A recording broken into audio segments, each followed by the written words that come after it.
ଜଟଣୀ ଆଦର୍ଶ school ସମ୍ମୁଖରେ ମାନସ ହତ୍ୟାକାଣ୍ଡ ଘଟଣାରେ ଆଉ ଜଣେ ଅଭିଯୁକ୍ତ ଜଟଣୀ ତରାବୋଇରୁ ଗିରଫ।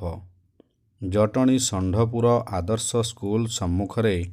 ଜଟଣୀ ନୂଆଗାଁ ବିକାଶନଗର ଅଞ୍ଚଳର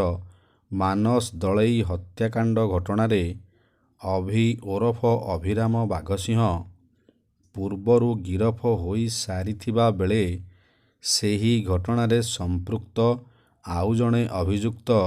ଜଟଣୀ ଉପରବସ୍ତ ମୁଣ୍ଡଳିସାହି ଅଞ୍ଚଳର